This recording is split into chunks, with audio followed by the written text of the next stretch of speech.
नमस्कार मित्रांनो, स्वागत आहे तुमचं आपल्या स्टडी फर्स्ट MPSCच्या यूट्यूब चॅनलमध्ये. तर मग या व्हिडिओमध्ये आपण MPSC स्टडी प्लॅनबद्दल डिस्कशन करणार आहोत आणि याच्यामध्ये आपण एक मेथड शिकणार आहोत, ती म्हणजे रिव्हर्स स्टडी मेथड. बघा मित्रांनो, MPSCमध्ये यश मिळवण्यासाठी आपल्याला एका स्ट्रक्चर्ड वेनी अभ्यास करावा लागतो. खूप साऱ्या गोष्टी समजून MPSCला समजून घेऊन मग आपला स्टडी प्लॅन तयार करावा लागतो. आपण जर ढोबळ मनाने अभ्यास केला तर त्या ठिकाणी आपल्याला आउटपुटही मिळत नाही आणि आपला वेळही वाया जातो, एफर्ट्सही वाया जातात. बरोबर? म्हणून आपण या व्हिडिओमध्ये MPSCच्या या प्रवासामध्ये आपला अभ्यास कसा असावा, आपण कशा प्रकारे MPSCची तयारी करावी ह्याचं डिस्कशन करणार आहोत. तर व्हिडिओ शेवटपर्यंत बघा, नक्कीच तुम्हाला याचा फायदा होणार आहे. मग बघा मित्रांनो, बरेचसे विद्यार्थी की जे MPSC मधून अधिकारी होण्याचं स्वप्न पाहतात, ते एक रेग्युलर मेथडने अभ्यास करतात. म्हणजे कसं, तर बघा MPSC मध्ये कोणत्या विषयांचा अभ्यास केला जातो ह्याची आपण माहिती काढतो. मग त्याच्यानुसार आपण अभ्यासाला सुरुवात करतो. मग ती कोणती विषय आहेत त्याची पुस्तकं आपण परचेस करतो. मग साधारणतः आपण कोणते विषय, तर ह्याच्यामध्ये जर आपण बघितलं तर इतिहास, भूगोल, राज्यव्यवस्था, अर्थव्यवस्था, विज्ञान, गणित, बुद्धिमत्ता, चालू घडामोडी एवढे विषय विचारले जातात किंवा एवढ्या विषयांवर प्रश्न असतात. मग अशा प्रकारची पुस्तकं मार्केटमधून आपण परचेस करतो आणि मग आपण एक ढोबळ मनाने अभ्यास करतो. बाबा इतिहासचा अभ्यास केला पाहिजे, भूगोलचा अभ्यास केला पाहिजे, बरोबर. आणि त्याच्यानुसार मग आपण काय करतो, तर क्लासेस वगैरे या गोष्टी लावतो. मग तिथे थोड्याफार आपल्याला या गोष्टींची आयडिया येते, बरोबर. आणि त्यानुसार मग आपण काय करतो, अभ्यास करत जातो. मग पुढे जर आपण बघितलं तर थोडीफार प्रॅक्टिस करतो. ठीक आहे, प्रॅक्टिस करतो आणि मग काय करतो, एक्झाम देतो. किंवा कधी कधी काय होतं की बरेचशी मुलं अभ्यास करतात खूप आणि कुठल्याही प्रकारची प्रॅक्टिस रिव्हिजन न करता डायरेक्टली एक्झाम देतात, बरोबर. मग अशा वेळी आपल्याला अपेक्षित आउटपुट मिळत नाही. म्हणजे बघा, जर रिझल्ट लागतो त्यावेळी मग मेरिट असते, त्याच्या भरपूर कमी आपला स्कोर असतो. असं बऱ्याचशा विद्यार्थ्यांसोबत होतं. ही एक रेग्युलर मेथड झाली की मुलं काय करतात, सिलेबस बघतात, म्हणजे अशा प्रकारे विषयांवर प्रश्न विचारले जातात, त्याचा अभ्यास करतात, बुक्स वगैरे परचेस करतात, क्लासेस वगैरे लावतात. परंतु बरेचशी मुलं आपल्या त्या गोलशी किंवा MPSC बद्दल फोकस नसतात. त्यामुळे ते कॅज्युअल अप्रोच ठेवून अभ्यास करतात, बरोबर. आणि मग त्यावेळी आउटपुट मिळत नाही. मग मग बराचसा वेळ वाया गेल्यानंतर मग आपल्याला समजतं की आपण कशा पद्धतीने अभ्यास करायला हवा. मग आपण अजून रिसर्च करतो. परंतु जर तुम्हाला आत्ताच कळलं की आपण कशा प्रकारे अभ्यास करावा, तर मग तुमचा वेळही वाचेल आणि तुम्ही योग्य पद्धतीने अभ्यास करणार आहात. मग आपण ह्या MPSCच्या तयारीची रिव्हर्स मेथड कशा पद्धतीने असते किंवा कशा प्रकारे या पद्धतीने अभ्यास करावा जेणेकरून आपल्याला MPSC मध्ये जास्तीत जास्त स्कोर मिळवता येईल. मग बघा, सर्वप्रथम आपण काय बघणार आहोत, तर सिलेबस. मग MPSC प्रत्येक परीक्षेसाठी एक सिलेबस पब्लिश करते आणि त्याच्यामध्ये विषय आणि विषयाचे सब टॉपिक्स आपल्याला देते. मग सगळ्यात प्रथम जेव्हा आपण MPSCच्या एक्झामची तयारी करू पाहतो, मग राज्यसेवेची करू पाहतो, गट ब गट क या परीक्षांची तयारी करू पाहतो, तर MPSCने त्या परीक्षा संबंधी पब्लिश केलेला सिलेबस आपल्याकडे असायलाच हवा. मग ते सिलेबस बघून आपल्याला कळतं की MPSC कोणत्या विषयांवर प्रश्न विचारते आणि त्या विषयांमधील कोणत्या टॉपिक्सवर प्रश्न विचारते. आणि MPSC ही सिलेबसच्या बाहेरच्या टॉपिकवर प्रश्न विचारत नाही, हे लक्षात घ्या. म्हणून जर आपल्याला MPSCच्या अभ्यासाची सुरुवात करायची असेल आणि आपण नवीन असू, तर सर्वप्रथम आपल्याकडे MPSCने पब्लिश केलेल्या सिलेबसची कॉपी असावी आणि तो सिलेबस इतका रटून टाकायचा की प्रत्येक विषयाबाबत MPSC कोणत्या टॉपिकवर प्रश्न विचारते किंवा त्या सिलेबसमध्ये MPSCने कोणते टॉपिक दिलेले आहेत ते आपल्याला पूर्णपणे पाठ असले पाहिजे. याचा फायदा आपल्याला अभ्यासामध्ये होतो. मग त्याच्यानंतर आपण अभ्यासाला सुरुवात न करता आपण एक्झाम वर लक्ष द्यायचं.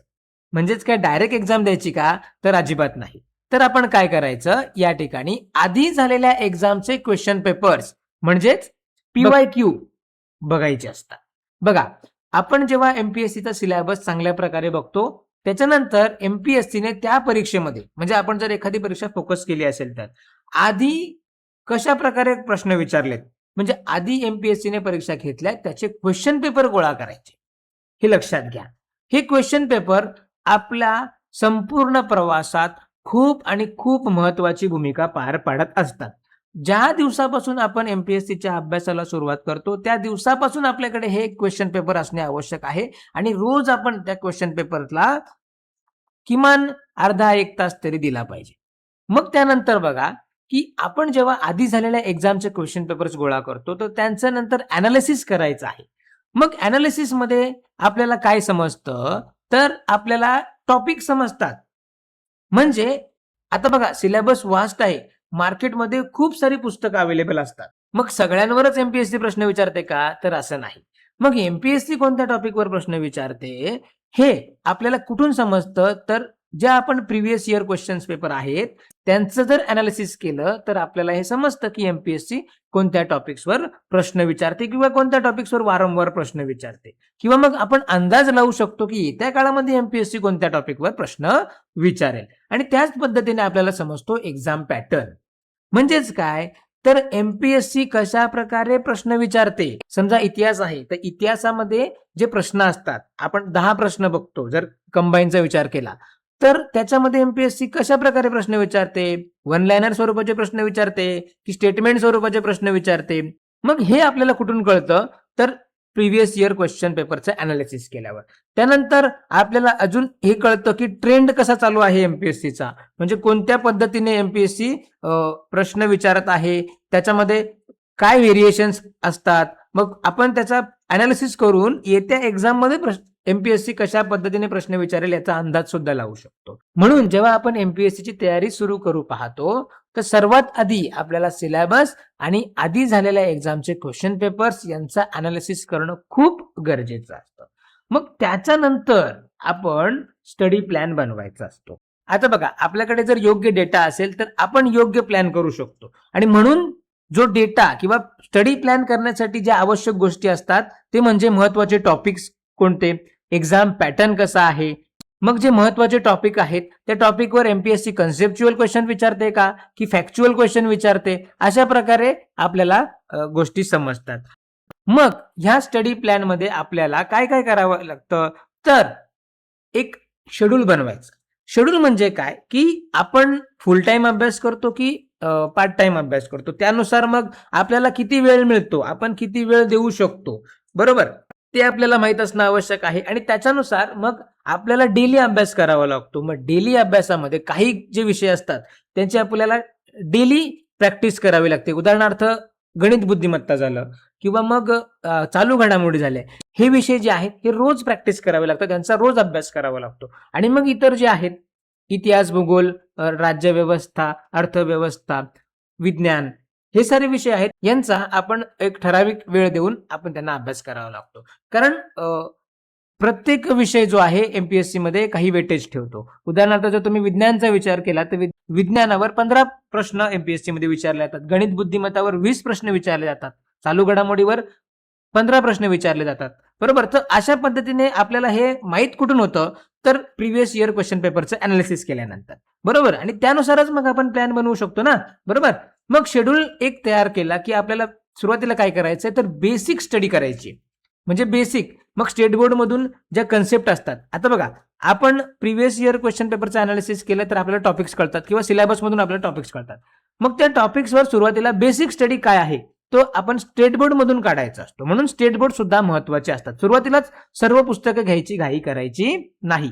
एका स्ट्रक्चर्ड वेने आपल्याला अभ्यास करायचा आहे. बेसिक स्टडी आपली चांगल्या प्रकारे झाली, जे स्टेट बोर्ड मध्ये दिलेल्या कन्सेप्ट आहेत, विज्ञानाच्या कन्सेप्ट असतील, विशेषतः कन्सेप्ट विज्ञानाच्या असतात, अर्थव्यवस्थेच्या काही कन्सेप्ट असतात, बरोबर, इतिहास, भूगोल, तो यांची जेव्हा आपली बेसिक स्टडी होते त्याच्यानंतर मग आपण ऍडव्हान्स स्टडी करतो. आता बघा राज्यव्यवस्था किंवा अर्थव्यवस्था यासारखे विषय आहेत, त्यांना आपण डायरेक्टली मार्केटमध्ये पुस्तकं चांगल्या प्रकारे अवेलेबल आहेत, ते आपण माहिती करून घेतो आणि ते घेतो आणि त्यांचा अभ्यास सुरू करतो, बरोबर. पण विज्ञान झालं, इतिहास, भूगोल झालं, यांच्यासाठी आपल्याला स्टेट बोर्ड मधून ही जी पुस्तकं आहेत त्याच्यामध्ये बराचसा डेटा अवेलेबल असतो आणि त्यातूनच बऱ्याचपैकी एमपीएससी प्रश्न विचारत असते. विज्ञानचं जर झालं तर 8वी, 9वी, 10वी या पुस्तकांमधून एमपीएससी मध्ये बरेचसे प्रश्न विचारले जातात. आणि मग जेव्हा आपला बेसिक स्टडी पूर्ण होतो किंवा बेसिक स्टडी चांगल्या प्रकारे होतो तेव्हा आपण मग ऍडव्हान्स अभ्यास करतो. म्हणजे एमपीएससीच्या क्वेश्चन पेपर्समध्ये ज्या प्रकारे प्रश्न विचारले जातात, बरोबर,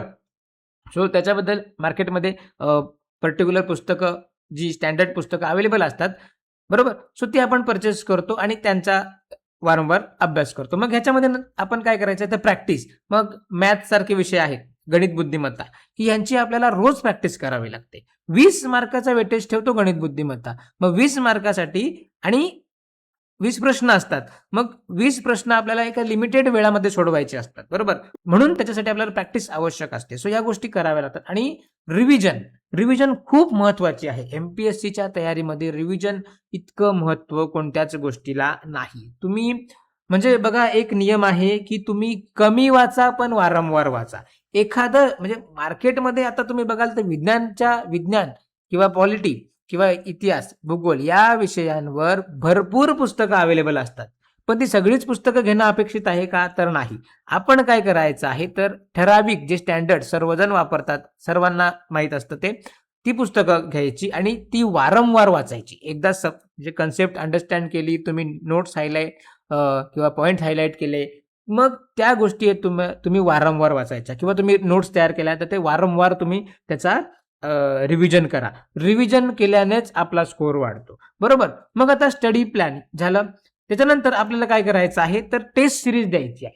मग टेस्ट सिरीज देण्यासाठी 1-2 असे क्लासेस बघायचे की ज्यांच्या टेस्ट सिरीज चांगल्या असतात. अशा मोजक्याच 10 ते 12, त्या पण कधी तर एक्झामच्या 1 महिना आधी आपण टेस्ट सिरीज देतो. परंतु एक्झामच्या 1 महिना आधी आपण टेस्ट सिरीज देतो, त्याच्या आधी आपण वर्षभर जेव्हा अभ्यास करतो त्यावेळी आपल्याला आयोगाचे क्वेश्चन पेपर्स हे रोज हाताळायचे आहेत. म्हणजे काय करायचं की जर तुम्ही फुल टाइम अभ्यास करता तर दिवसाचा 1 तास द्या, त्या वेळेमध्ये तुम्ही आयोगाचा एक क्वेश्चन पेपर सोडवा, बरोबर आहे. बघा, याच्याने काय होणार आहे की आयोगाचा एक्झाम पॅटर्न तुम्हाला समजत जाईल, बरोबर आहे. प्रश्न सोडवण्याची प्रॅक्टिस तुमची होत जाईल, बरोबर. आणि कशा प्रकारे तुम्ही कुठे चुकता, कशा प्रकारे निगेटिव्ह मार्किंग होते हे सुद्धा कळत जाईल. म्हणून रोज एक क्वेश्चन पेपर सोडवायचा आणि मग त्या क्वेश्चन पेपरचं तुम्ही अनालिसिस केलं.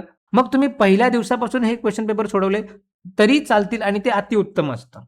ठीक आहे. तुमचे सर्व क्वेश्चन पेपर सोडवून झाले तर पुन्हा रिपीट करा, परंतु रोज करा. ह्याच्याने आपल्याला खूप आणि खूप फायदा होतो. हा फायदा मलाही झालेला आहे, बरोबर आहे. आणि ज्या पद्धतीने मी अभ्यास केलेला आहे तेच तुम्हाला इथे सांगत आहे. मग टेस्ट सिरीज द्या तुम्ही, बरोबर. आणि आयोगाचे क्वेश्चन पेपर तर तुम्ही रोज सोडवा. म्हणजे थ्रू आउट तुमच्या स्टडी याच्यामध्ये आयोगाचे क्वेश्चन पेपर तुम्ही सोडवायचे आहेत आणि मग तुम्ही एक्झाम द्या किंवा एक्झामला अपियर व्हा. बघा, जर तुम्ही ह्या पद्धतीने अभ्यास करून एक्झामला अपियर होता तर नक्कीच तुमचा आउटपुट हा चांगला असेल. किंवा तुम्ही वर्षभर जर अशा पद्धतीने तुम्ही चांगला अभ्यास करतात तर त्याच एक्झाममध्ये तुम्ही प्री क्वालिफाय होता आणि मेन्सला अपियर होता, बरोबर आहे. मग मेन्सचे विषय आहेत ते आपण त्याच्या पद्धतीने अभ्यास करून बघा कमी वेळामध्ये आपण योग्य अभ्यास करू शकतो जर तुम्ही योग्य स्टडी प्लॅन ठेवला तर. मग त्याच्यामध्ये सगळ्यात महत्वाचं काय तर एमपीएससीने दिलेला सिलेबस, आधी झालेल्या एक्झामचे क्वेश्चन पेपर्स, बरोबर. हे सर्व खूप खूप महत्वाचं आहे आणि हे आपल्याला बघावंच लागतं आणि त्या प्रिव्हियस इयर क्वेश्चन पेपरचं अनालिसिस करावंच लागतं. तेव्हाच आपल्याला एमपीएससी कशा प्रकारे प्रश्न विचारते, एमपीएससी कोणत्या टॉपिक्सवर प्रश्न विचारते, एमपीएससीचा ट्रेंड काय, एमपीएससी पुढे काय प्रश्न विचारू शकते हे आपल्याला कळतं. आणि बघा, प्रॅक्टिस किंवा टेस्ट सिरीज आणि म्हणजे आपण आयोगाचे प्रश्न सोडवणं किंवा टेस्ट सिरीज हे का महत्वाचं असतं तर एमपीएससीच्या परीक्षेमध्ये निगेटिव्ह मार्किंग असते आणि सर्वात महत्वाचं आहे की सिली मिस्टेक्स होऊन आपले बरेचसे प्रश्न चुकतात. मग या चुका आपल्याला कधी कळतील तर जेव्हा आपण प्रॅक्टिस करणार किंवा आयोगाचे क्वेश्चन पेपर सोडवून बघणार, बरोबर. जितक्या चुका आपल्याला मेन एक्झाम द्यायच्या आधी करायच्या आहेत, म्हणजेच जी आपली एक्झाम फोकस केली आहे पूर्व मुख्य, बरोबर. तर पूर्व परीक्षेच्या आधी जितक्या चुका तुम्हाला तुमच्या समजतील तेवढं चांगलं, तुम्ही एक्झाममध्ये चुका कमी करणार, हे लक्षात ठेवा. मग हे सगळं आपण कुठून समजतं तर आधी झालेल्या एक्झामचे क्वेश्चन पेपर्स सोडवून आपल्याला समजतं, बरोबर आहे. मग अशा पद्धतीने तुम्ही अभ्यास करा, नक्कीच तुम्हाला एमपीएससी मध्ये चांगला आउटपुट मिळेल.